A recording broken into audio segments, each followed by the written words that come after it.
Hello, everyone, and welcome to Patriot Underground. Today is May 2nd, 2023. Thank you so much for joining me, folks, to discover the truth beneath the surface.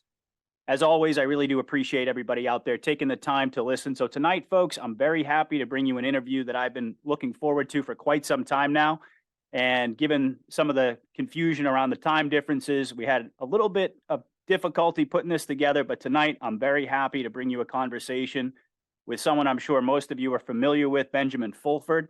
He is an incredible source of intel with some very unique insights and some information that you really aren't going to hear anywhere else, given the contacts that he's made over the years, specifically in the Pacific region. Now, normally I ask my guests to provide a little bit of background about themselves during our first conversation, but because we're somewhat limited on time, and I'm also very confident that most of my audience is very familiar with your work and your background, I'm going to bypass the intros and I'm going to get directly into the issues that folks want to hear about. So, Benjamin Fulford, welcome to the show. Thank you so much for agreeing to come on to share some thoughts with the audience. It's great to have you. Thanks for having me on. It's absolutely my pleasure. Okay, well, let's get right into it. So, I thought we could begin tonight with a discussion about the ongoing invasion at the southern border here in the US. So, we're getting reports that the deep state is preparing a major influx of illegals. I've heard estimates of over 20,000 that are waiting to cross the border, with potentially tens of thousands more coming as this Title II Trump era Title 42, excuse me, from the Trump era expires next week, which enables basically the rapid deportation of illegals for public health reasons without considering them as asylum seekers. And this is raising major concerns for obvious reasons, not the least of which is the prospect that the deep state could use the return to Title VIII to flood the border with these quote unquote asylum seekers in an attempt to further alter the demographics of the country. And of course, we know very well that most of these individuals are military aged men. And my understanding is that a large portion are specifically Chinese military aged men, excuse me. And not only that, there's also the possibility that fake Biden could use this border invasion to somehow steal the election. That's also a theory that's being floated around. So I wanted to get your thoughts on this. This is a situation that obviously what they're trying to do is to further balkanize the country and use it as a tool to shift the demographics, maybe even to steal the vote, and certainly to prompt civil unrest. So what are your thoughts about what's going on at the border? And why don't we start there and then we'll see where we go. Okay, well, the first thing you got to remember is that you got to think about Russia, okay? Because Russia got involved in the Ukraine because 20,000 mercenaries who, weren't actually from Kazakhstan tried to take over the government of Kazakhstan. And I'll explain why this connects with the U.S. border in a minute.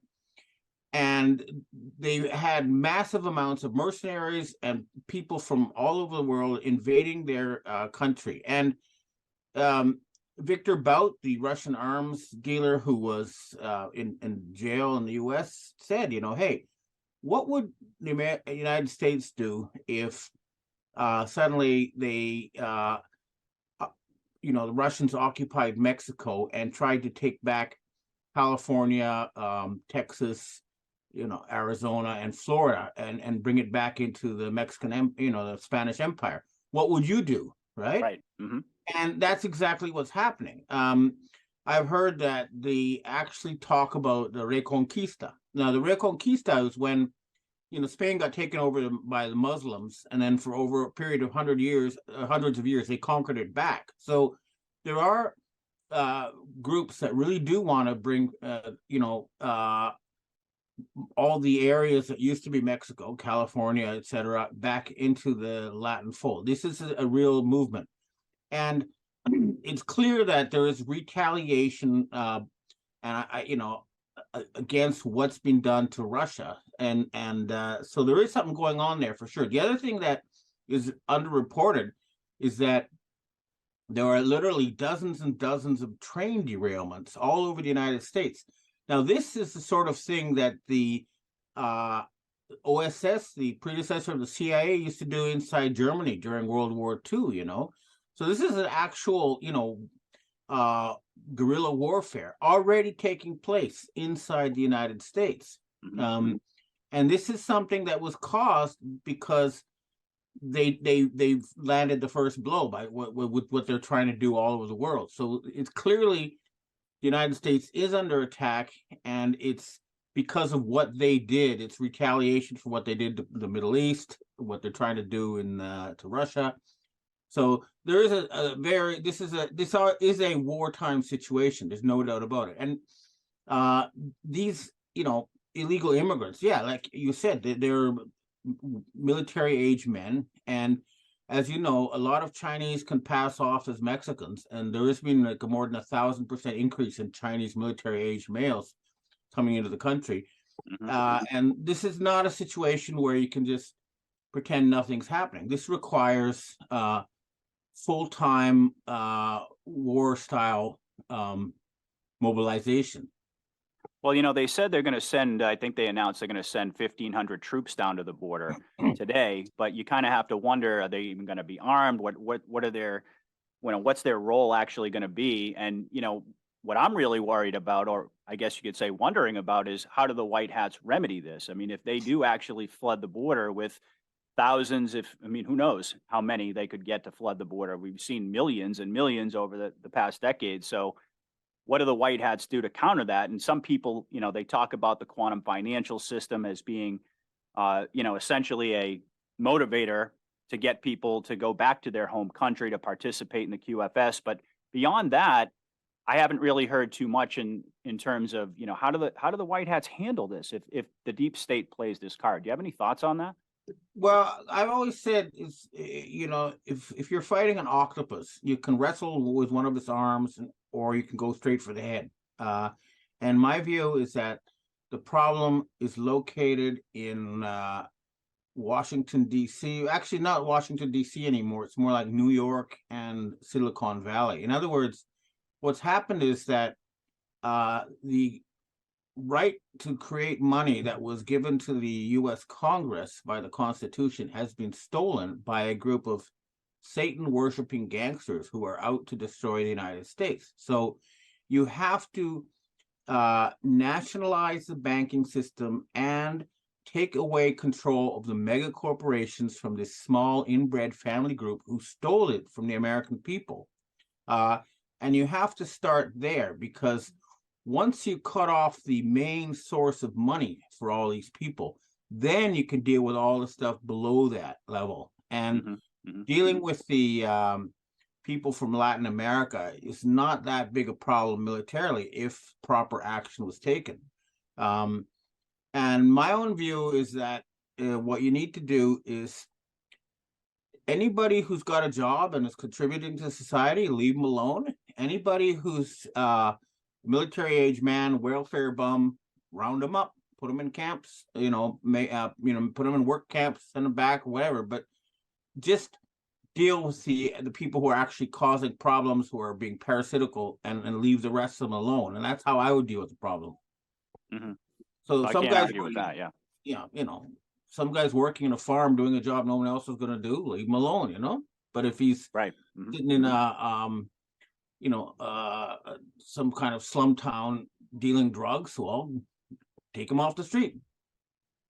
Absolutely. All right. Well, I wanted to ask you, there's so many different questions, so many different paths we could go down here. But one of the things that I heard you talk about not too long ago that I've been really anxious to kind of get a little bit more intel on is, basically the idea, you're one of the few, really the only, that I've heard consistently say that the Donald Trump that we see on TV and in public is not the real Donald Trump.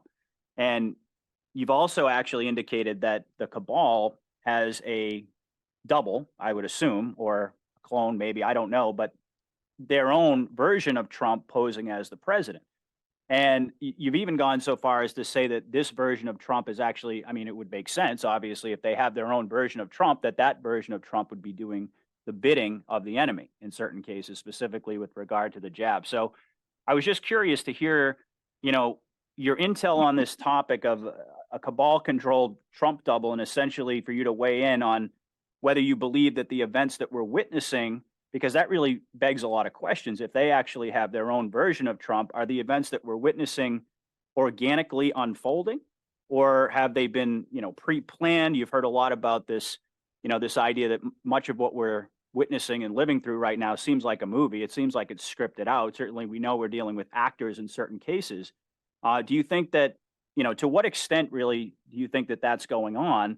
Is there a pantomime to wake people up while this military sting goes on in the background? What are your thoughts on that? And, if you could talk a little bit about the cabal controlled Trump, I'm curious to hear a little bit Sure. more about Okay. that. What you understand, what you need to understand is you have to think of a Batman as a metaphor, right? You have had many actors playing the role of Batman over the year, but there's this character Batman who fits a certain role and who can, and so what's happened at the highest levels of powers, they realize that when they have someone there who is president and formally controls huge amounts of power, right?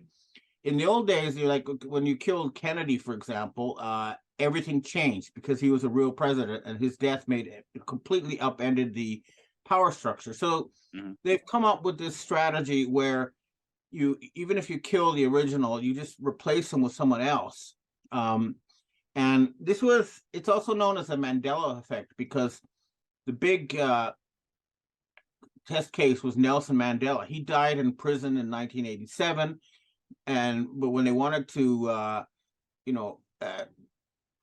restore or make it look like they restored black rule in South Africa, they got an actor who didn't even look like him to pretend to be Mandela, and it worked so well that they started using it all over the place. And then what happened is you started getting different power factions having their own versions of these power brokers. So when I first heard about Donald Trump body double was when the original was still in power, and there's a guy at the NSA who told me that 2 out of the 3 press conferences were with a different man, and you could see the difference if you go back. If they haven't erased it from the internet yet, if you go back, to 2019 or something, and look, the ones where he was with Melania, he looked fitter. And it was only 1 of the 3 press conferences who was with Melania. That was the real one. And then there was this guy with loose jowls and white around the eyes who appeared in the other ones. It's because Trump didn't want to spend all his time, in press conferences and stuff. Because, and by the way, diverting a bit, I asked the, Russian power brokers why they didn't replace Putin. I mean, we're in Putin number 7 now, as far as I'm concerned. But they said, what do you mean? I don't want to be spending all day like, choreographed and doing everything according to a tight schedule. I want to have a life, Right. So they use these actors to play the official role of government power so that the real power brokers can have a life. But getting back to Trump, it was obvious after January 2020 that the real Trump vanished. And I have my own personal sources. If I don't have hear something directly, then it's secondhand. And my job is to get stuff from the real world firsthand. Otherwise, there's no reason for me to have a job, And my sources say the real Trump had retreated to Mount Cheyenne. And the reason was that the United States was about to go bankrupt, default on its payments to the rest of the world. And the military didn't know what to do, so they retreated to their bunkers. And then what happened was the people around the Rockefellers, and this is, if you look at the Biden administration, all the top people are members of the Council on Foreign Relations, which is a Rockefeller-controlled institution, okay? They came in and they laundered $10 trillion through this fake vaccination pandemic thing to keep the whole show going. And they used the actor who had been filling in for Trump to suddenly become a vaccine salesman, and at the same time, try to keep the Trump supporters from staging a full revolution by giving them an outlet for their, so he'd always say, oh, they stole the election, right? But he didn't actually do anything about it, because when the military said, hey, we'll do something about it, he said, nah. But it's sort of like a Pied Piper leading people down, the path, but keeping them from doing anything real, or actually leading them to oblivion while they think they're having fun, But from the actions and words, you could see that the individual appeared after 2020 was not doing the same thing, because the original Donald Trump's son was damaged by vaccines. He was against vaccines. He was Yeah, working he with was. Kennedy Jr. To stop this, and they were sidelined. So, but what I'm hearing now is that the one who's recently the actual original is reappearing, because the people in power are scared, and they don't want to lose complete control, so they're trying to get behind the original Trump as a way of staying in power. That's my best understanding of the situation. I know it can be very confusing, but at the end of the day, you have to look at what they do and say, and judge it accordingly. Absolutely. All right. Well, that's a great answer. Thank you for that. So let's switch gears a little bit and let's talk a little bit about this Trump indictment. And also, I kind of want to tie in this, the latest we're getting on the Hunter laptop, et cetera. So I have a question, first of all. I mean, well, the Hunter Biden laptop has been a focal point for quite some time now. And we know that it's now on the congressional record. I believe it was Matt Gaetz who was given a copy of that hard drive. And we also know about the testimony given by Mike Morrell, the former acting CIA director, that Blinken apparently issued a directive to. Of course, he was out there today denying it, to his cronies to produce this false letter signed by 50 people, stating that the Biden laptop was disinformation. And subsequently, this led to their rationale to censor discussion about it leading into the election. And meanwhile, we have been anticipating these arrest wars, as they're being dubbed.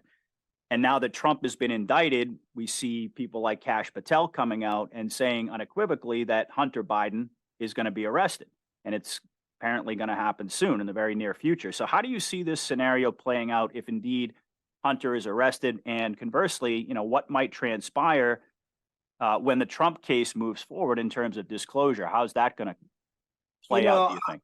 At this point, the U.S. legal system is a joke, and I don't pay a lot of attention to these theatrics, because, they're each saying, hey, you're a criminal, and it's, you're a criminal. At this point, they've got to duke it out, okay? This isn't going to be something that's sold by lawyers. This is going to be sold by men with guns, because, it's like during World War II, the Nazis accused the British of war crimes, the British accused the Nazis of war crimes, and they're not going to go into a court case and solve it. This is going to be solved on the battlefield. And this endless legal lawfare going on, these slinging mud at each other, January 6th, Hunter Biden. Enough is enough. Either well, sorry, I was going to use a bad metaphor, but do your thing or get off the toilet. Yeah.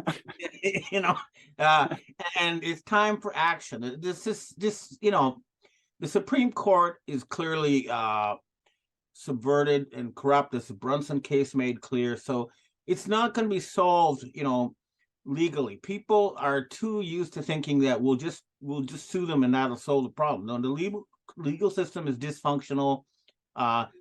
And the other thing, even with the military, people above the level of general are all corrupt. The really smart people don't get promoted beyond colonels. If I were in the military, I would get the colonels to come, select the new military leadership and take action. And the one criterion for selecting new military leadership is make sure that they don't have all this money that they can't explain where they got it from, because that's a sure sign they've been bribed and compromised. Absolutely. So you don't really see this lawfare, as you called it correctly, leading to the military having a rationale then to step forward. You're not really buying that argument that, it's not going to really head in that direction, because that's what some folks are saying, that, it's going to get to a certain point and there's going to be a denial of justice, and that will prompt the military to come forward. But I also hear what you're saying, and I think probably most of the audience is rooting you on, which is, do your thing or get off the pot, as you put it. I mean, I think we're all kind of at that stage right now. We want to believe that there's a plan, but at the same time, I think people are really losing their patience as well. I mean, look, the blatant stealing of the 2020 election is when the military should have taken their action. And they didn't, because they didn't have the money to pay their salaries because they're bankrupt towards the rest of the world. That's what really happened. So what I've done is I've secured financing for the U.S. military from the BRICS alliance. This is like 85% of the world's people and countries, and they're the ones who actually have the money where they could keep the U.S. military going as it is now. And if the alternative is to either declare bankruptcy, in which case all the military in bases all around the world would have to be withdrawn, and a lot of these generals would end up as taxi drivers, and they told me they'd rather go to war than end up as a taxi driver, or else to watch the whole thing continue to the slow motion train wreck that is now taking place. And if they agree to get financing from the rest of the world, clearly they're going to have to stop a lot of the antisocial behavior they've been doing. But that's, something that most military actually would welcome. They don't want to be the bad guys. They don't want to be stealing for international medical corporations. They want to be protecting the weak and fighting transnational crime. They don't want to be, participants in transnational crime. So I'm hoping they will take this offer. Well, that's fantastic. All right. Well, let me ask you about, so just to clarify, so you said that you've secured money from the BRICS nations to go to support the military? A promise from the BRICS nations that they would finance a Canadian-led takeover of the United States. Okay, this would be merging the United States with Canada to create the United States of North America, reforming the U.S. institutions, restoring democracy, restoring rule of law, and then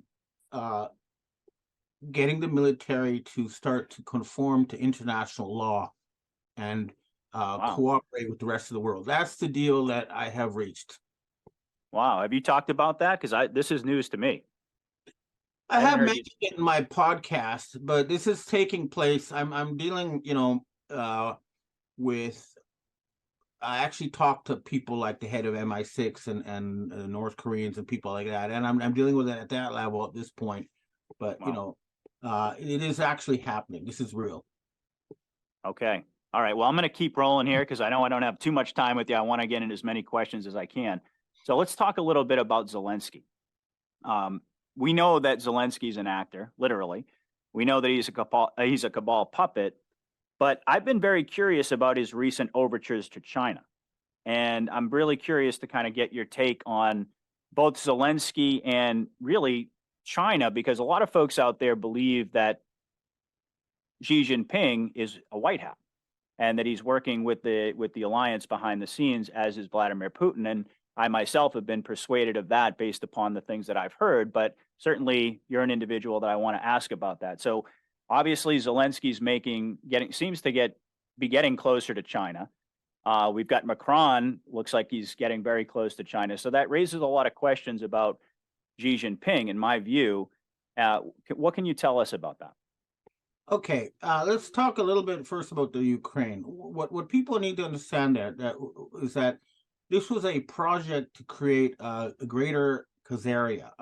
They were going to try to recreate the Khazarian Empire from the 9th century or something, and rule the world from there. So their plan was to take over Kazakhstan, Ukraine, and all parts of Russia and create a whole new country and get rid of the native Ukrainians and make it a homeland for these, what I call the Khazarians.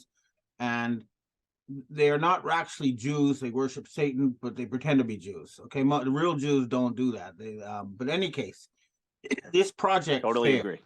Yeah, they completely failed. They were defeated militarily. And what happened was that, and Zelensky was paid for by a Ukrainian oligarch by the name of Kolomoisky, who in turn worked for the Rothschild family. And what's happened is that the Rothschild family, the French head of the Rothschild family, who's also ran the British side, realized that they were going to lose. And so what the Rothschilds do is that when they're in power, when they got control, they rape you. And when they're about to lose, they turn down, they lie back, and they spread their legs open. Okay, and that's what they're doing now. They're saying, okay, we got it, we surrender. And so what's happened is that the European Rothschilds have broken with the Rockefellers, who control the fake Biden administration, and they are trying to negotiate a deal with China and Russia. And the Chinese have offered a big carrot, saying, okay, you work with us and we're going to have this huge bonanza of rebuilding the Ukraine. There's going to be all this money, all this business. We're going to build high-speed train lines through the Ukraine, linking Europe and China. And so they're all going for it. And what's happening is you're seeing the last of these fanatics who want to create their Khazarian empire, fighting to keep in control, but losing the battle. I think that's the big picture. Xi Jinping is a white hat for sure, but they have issues they have to deal with in East Asia, because there's still a lot of China is not a monolith, and there's still a lot of issues that have to be resolved out here. But overall, he is a white hat, and if you just look at what they're saying, hey, let's have win-win solutions. Let's have a multi-polar world, with no one person in charge, where we work in a friendly manner towards things we agree with, and it makes sense. Whereas we have this other group saying it's a rules-based world order. We have to obey our rules, and but we don't obey them ourselves, and nobody believes them. So what's happened is the majority of the world's people have said, look, enough with these criminal gangsters who hijacked the United States. We want to isolate them. We want to remove them from power. That's what's going on. And it's not just Xi Jinping. It's Sergei Lavrov. He's the real ruler of Russia, and most world leaders at this point, including the is Lavrov, to your knowledge, is he a white hat or a black hat? He's if you look at his words and actions over the years, he's a white hat. He says, we want a multipolar world. We don't want one single place in charge, and they want friendly development, and just you have to look at what they do and say. But I would say he's a white hat for sure. Yeah. All right. So I'm assuming that we're going to see an incursion into Taiwan in the not too distant future. Do you agree with that? And what do you think? If so, I mean, we've heard a lot about biolabs there. I'm sure there's probably a lot underground that's going on in Taiwan as well. What are your thoughts on that? There's not going to be an incursion into Taiwan. Taiwan has a population of 20 million. China is 1.4 billion, and there's a million Taiwanese living in China and a million Chinese living in Taiwan. They speak the same language, and what's going to happen is there's going to be peaceful reunification, and the Taiwanese will be given a big job running China as a whole. That's the deal that's already been reached. They're not going to let some foreign third party get them to fight each other. That's just not going to happen. Okay, well, that's great news. So that's basically just saber rattling by the deep state. We don't think we're going to see any real military action in Taiwan. No, it's called saber rattling, or you can call it marketing by the military industry. Yeah, that's a good way to put it. Yeah. Okay, well, that's great news. All right, well then, so let me ask you this then. Where is this? I mean, clearly there is a dark element coming out of China, right? Or is that all optics at this point? Because if Xi Jinping is a white hat, and are there? Because I know that you know a lot about the families. I've heard you talk about the dragon families in China. So, who's really heading up the dark side in China? How's that work? Well, I think what's happened is that they fool some factions. So what happened with these incredibly radical lockdowns in China, where was that they had fooled the Chinese into thinking that they're being attacked by a disease, when in fact it was an electromagnetic attack, and that they had to lock down society really severely. And then they were using these fraudulent PCR tests to bribe huge sections of Chinese society, because they're forcing every Chinese person to pay money for a fake PCR test. And then they're using this money to create an alternative to the Chinese government. And what happened was the Chinese scientifically tested the PCR tests, they figured out that they were frauds, and then remember overnight they just cut the whole thing off. So that was the last big push by the dark hats in China, and that failed. So I don't think they're very powerful anymore in China, the dark faction, because they were just being manipulated and fooled. Now that they got their money cut off with the end of the fake PCR thing, they just don't have the money to pay for people to do their bidding in China. And I think that's why the French Rothschilds, who are very strong in East Asia, finally agreed to surrender. Okay. All right. Excellent. So, all right. So we talked a little bit, I at least mentioned biolabs.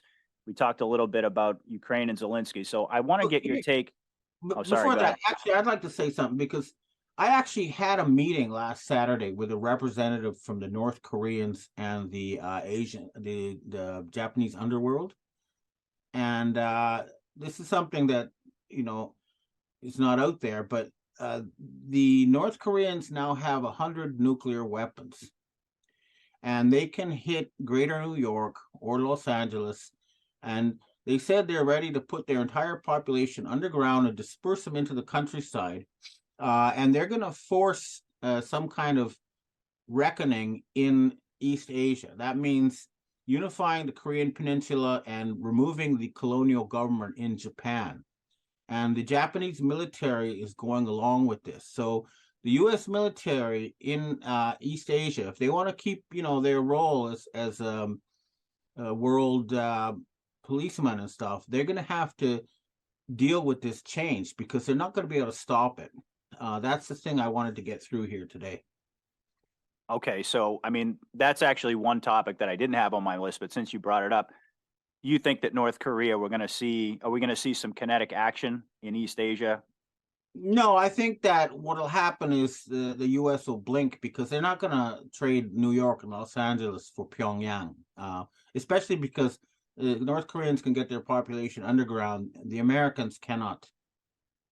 And where did they acquire these weapons, or did they develop them on their own? I mean, that's a lot of warheads. Donald Rumsfeld originally gave them to them, your former defense secretary. Ah, well, that makes a lot of sense. Wow. Okay. Let me explain. You want to hear that story, or if you've got time, sure, I'd love to hear it. All right. What happened was, after he retired, he went to work for the defense industry. And what happened was, during the Cold War, a huge amount of money was spent to figure out ways to shoot down Soviet medium-range missiles. And then the Cold War ended, and they had all these anti-missile defenses, and they had nowhere to sell them. So Rumsfeld went to North Korea and said, look, we're going to give you all these missiles, and we're going to give you some nuclear weapons. And we'll pay you $100 million to shoot a missile over Japan, right? And then they did that. And then the defense industry went to Japan and said, look at those crazy North Koreans. They got all these Tepidongs, which are, old Soviet missiles, but we've got something to shoot them down with. Okay. Patriot missiles. And there was just marketing missile defense to Japan. But the ended up giving North Korea a complete nuclear arsenal. And I think that's why Rumsfeld was later executed by the U.S. military for treason. Wow. That's a story that's not out there. Okay. Well, all right. Well, I'm glad you shared that one. Okay. Well, I was gonna switch gears a little bit to Sudan, because that's been getting a lot of attention as well. And there's been some discussion about whether or not the deep state is going to the cabal is going to try to roll out another pandemic, specifically this Marburg disease that they've been kind of integrating into the narrative in mainstream media for several months now. And now we're coming to find out that amidst the fighting, apparently a bio lab went up in flames. And I've heard reports that there's been an outbreak of Marburg there. So I'm curious to hear your intel on Sudan. Just lay it out for us. All right. What I found out about Sudan was that some kind of IMF-led so-called interim government got set up there. In other words, a neo-colonial regime was set up, and they were going to use Sudan as a base for operations to retake Africa. Because what's happened is the Western cabal has been losing control of Africa to the Chinese and the Russians. The Russian Wagner Military Corporation went into all these African countries and said, look, right now, all your resources are being taken out of the country.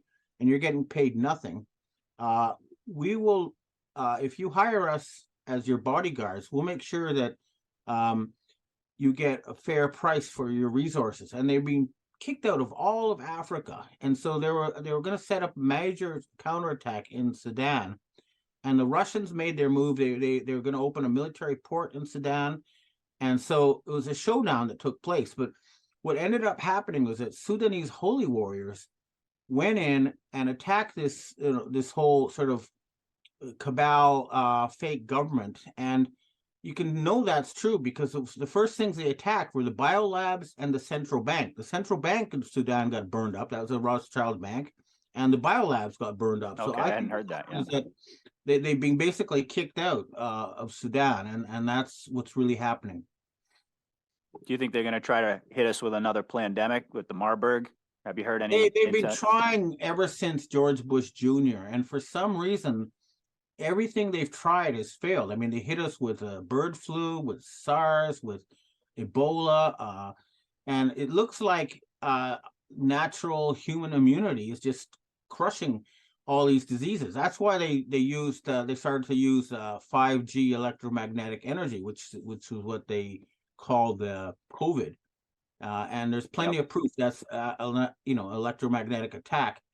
But oh yeah, even if they do release it, it's not going to work because it hasn't. If it had, they would have done it already because they wanted to kill 90% of us like 20 years ago, and they haven't been able to. So I wouldn't worry about it. That's ignore their fear porn, and no disease is going to kill you. So don't worry about it. Okay, that's my conclusion. All right, I love it. All right, well, let's switch gears a little bit. I want to hit as many bases as we can. Let's talk a little bit about Russia and Mexico. Now, I've heard that they're starting to develop a warmer relationship. That Lavrov, what's the president's name? Obrador, is that it? Obrador, yeah, or Obrador. He's got, these Mexicans have these long names, right? But I think it's Manuel, whatever. Anyway, the Mexicans just call him AMLO. AMLO. Okay, so I've heard that Lavrov met with him, and there's this agreement to bring Mexico under the umbrella. I don't know if they're going to directly be a BRICS nation, but to bring them under the umbrella of the BRICS alliance, essentially to help them rebuild their economy as well as offer military protection. But then I think it was in your recent newsletter, you talked about how Obrador has been replaced, that he was taken out, along with, I believe you said, Erdogan as well. So I just wanted to hear you talk about that a little bit. Okay, well, I actually have, direct Mexican sources at a high level, and they are the ones who alerted me that. Now, I knew that Lavrov was on the tour of Latin America, and then he was going to Nicaragua. And I heard that a secret meeting had been arranged with AMLO in Nicaragua to bring Mexico into the BRICS alliance. And AMLO had been saying publicly such things for a long time. He was not going along with the cabal line. And they said that he had been killed. They sent me a photograph of his dead body. And the same thing happened with Erdogan in Turkey. He had sort of started attacking. He was saying he was taking Turkey out of NATO. And they both disappeared at the same time, supposedly from COVID-19, which we all know is just to say that they've been grabbed. And it's code, and my own sources in the CIA said they were both killed with electromagnetic weapons. So they both disappeared for a few days, and then they reappeared looking much younger and reading a different script. Now, I don't have as good sources in Turkey as I do in Mexico, but what I found out in Mexico was that the man now pretending to be AMLO is a lookalike who looks younger. He has a little earpiece, and the press secretary uses a chat GPT, artificial intelligence to mimic what the real AMLO would have answered to a question. And then he dictates it into the guy's ear, and then the guy just speaks it to make it look like it's still the original. But he has been replaced, according to my Mexican sources. And the Mexican cartels are not happy about this, and this is not going to go down very well. I think they're going to go straight for the top. I've heard that they're going to actually go straight after the Rockefellers and the Soroses. They're not going to deal with the dogs. They're going to go straight for the master. That's what I've heard. So that thing is blowing up in their faces big time. The same in Turkey. I mean, they after So the you're saying attack, the cartels are going to go after this deep state leadership? Is that what you're saying? Or that's is what it I've vice heard. versa? Yeah, Okay. Because I was and hoping that maybe they would take out the cartels, that if Russia was allied with Mexico, that they might be kind of using their military perhaps to take down the you know, cartels. But you're saying to other way take around. down the cartels is to legalize drugs and then regulate them, so that they don't kill people. Um, there's a lot of uh, prescription drugs that are sold that could kill people, but they're not, because they're carefully manufactured with exact doses and warning labels and stuff. And if you do that with things like fentanyl, you could stop the killing. And the cartels say very clearly, we don't make fentanyl. That's the Chinese doing it, That's right. So the way to control the cartels is to legalize them, tax them, and regulate them. And that's the way to do it. Not to try to, this endless war on drugs, what's going on for 40 years, is just made the situation worse. I agree. And driving people underground. Another example is heroin. If you were able to go to the doctor and get a heroin injection every day, you could live to be 90, right? But if you rely on illegal heroin, one day it's 50% pure, one day it's 20% pure, you're going to die of an overdose. So I'm in favor. I'm in favor of legalizing it and regulating it, because that's the way to minimize the damage and to take money away from transnational criminal organizations. Well, one of the things that a lot of folks are saying is that it's the cartel money that really is propping up the economic system to a large extent, the fiat system that they're using. And, Oh it's the yeah. money laundering networks, of course, but it's also the cartel's participation that really makes the wheels go round. So it kind of begs the question. I mean, if the cartels are never going to go away, how do we bring down this economic system and how do we usher in a better one? Well, I actually talked to cartel people, and from their point of view, CIA stands for Cocaine Importing Agency. Yeah. I've heard But that one. Yeah. yeah, but again, like I say, the money laundering of the drug money and the human trafficking money is what keeps this whole transnational Khazarian mafia network going. And again, as far as drugs are concerned, legalizing them and regulating them is the way to take the money out of the underground and bring it to a place where they're actually paying taxes and contributing to society. And legalization usually leads to a decrease in consumption and a huge drop in deaths. So that's the only way. I mean, they've tried to wipe it out, and it's just not working, and it won't work.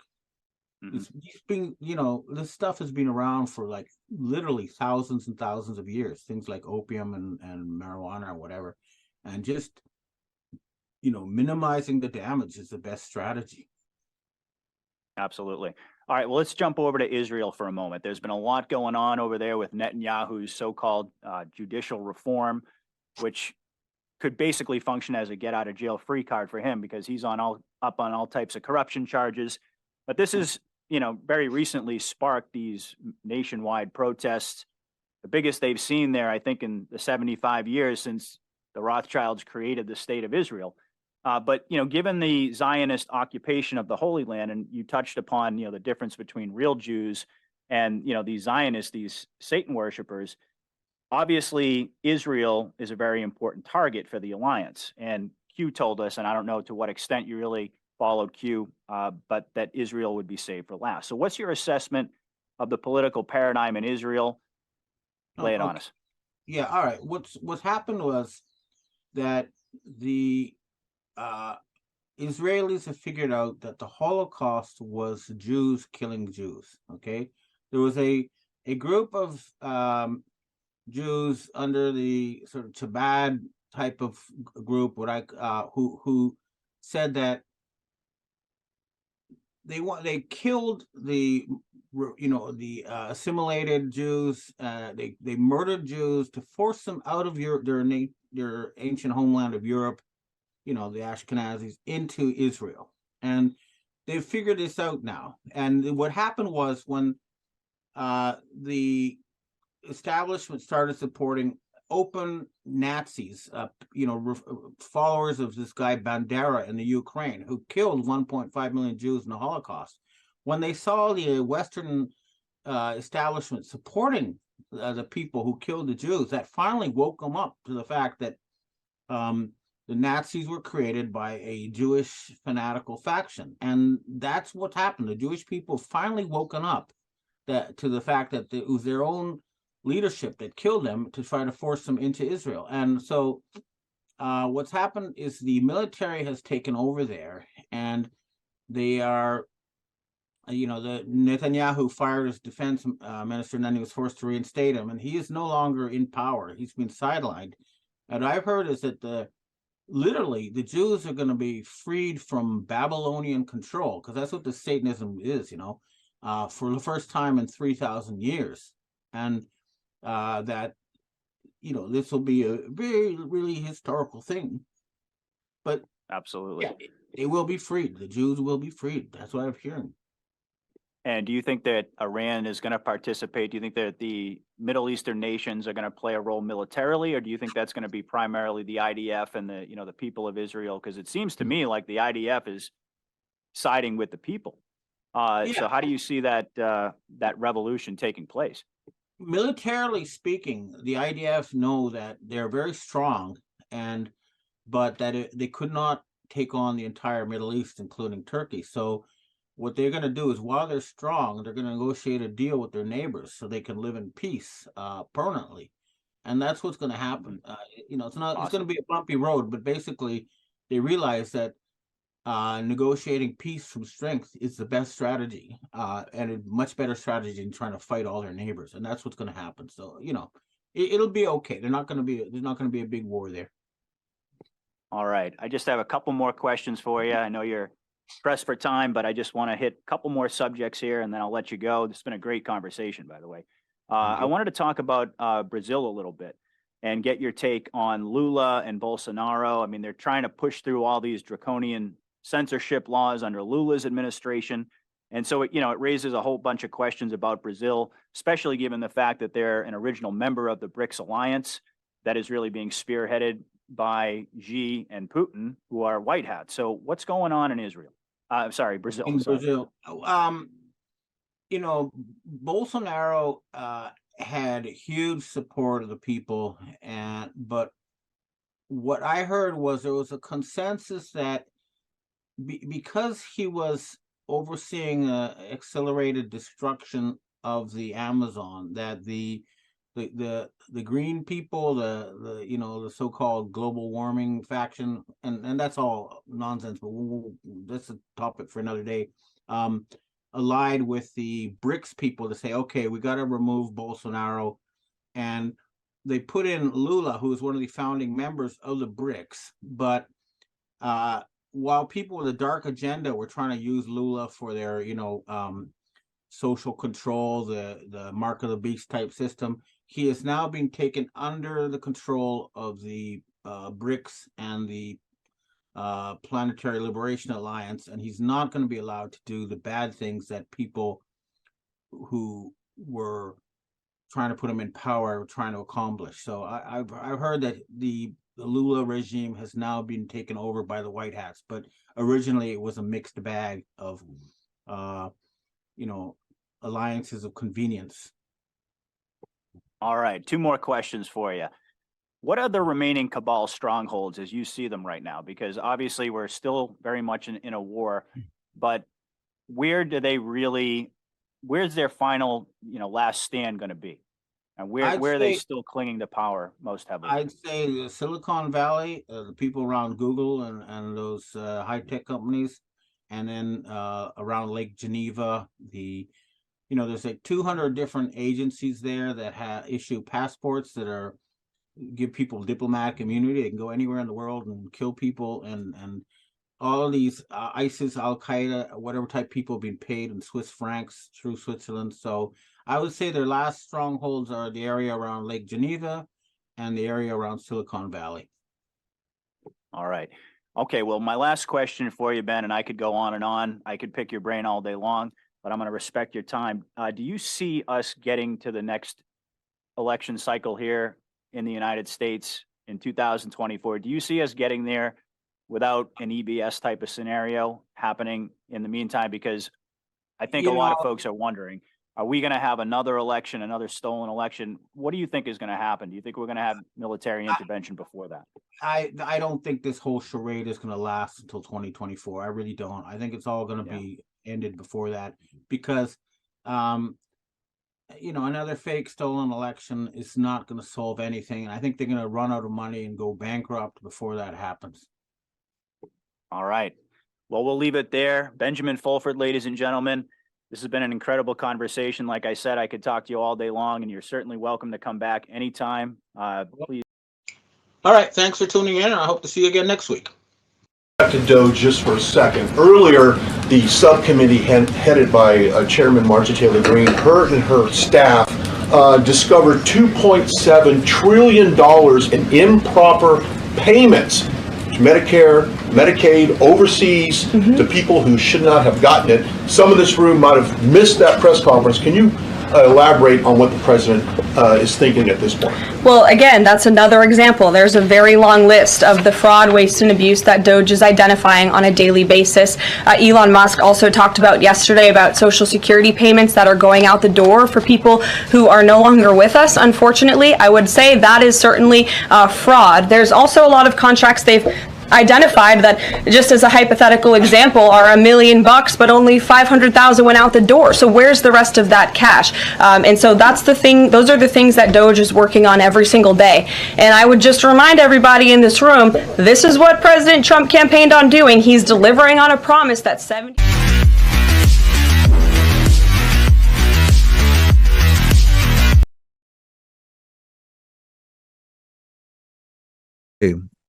And swear by my name, like they taught my people of Israel to swear by Baal. If they do not obey, I will utterly pluck up and destroy that nation.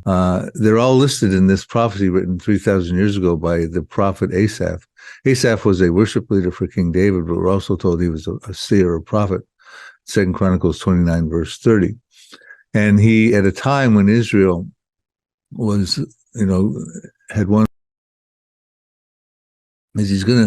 the Arab peoples had, over the diaspora, had gone into the promised land of Israel. It was called Palestine in 135 AD. It was renamed Palestine.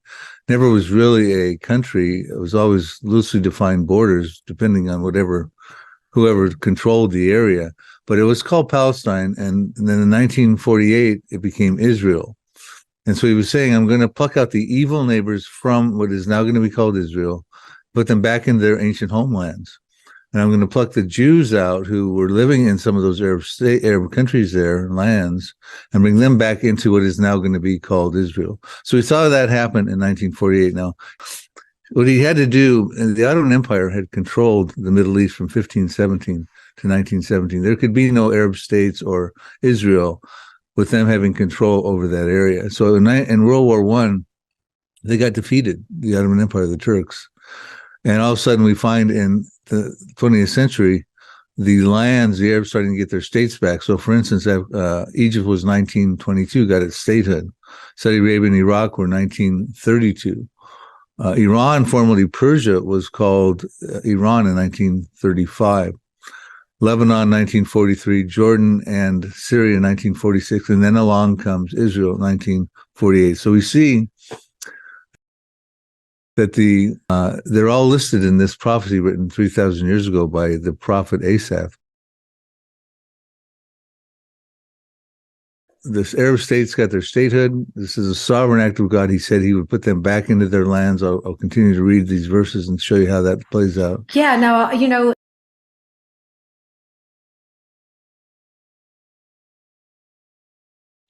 All right. Thanks for tuning in, and I hope to see you again next week.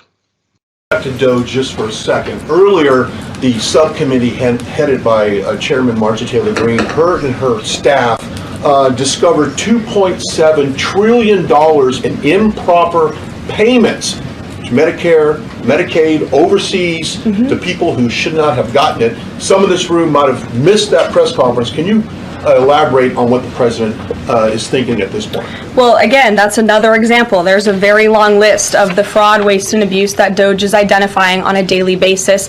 Elon Musk also talked about yesterday about Social Security payments that are going out the door for people who are no longer with us. Unfortunately, I would say that is certainly fraud. There's also a lot of contracts they've identified that, just as a hypothetical example, are $1 million, but only 500,000 went out the door. So where's the rest of that cash? And so that's the thing. Those are the things that DOGE is working on every single day. And I would just remind everybody in this room, this is what President Trump campaigned on doing. He's delivering on a promise that 70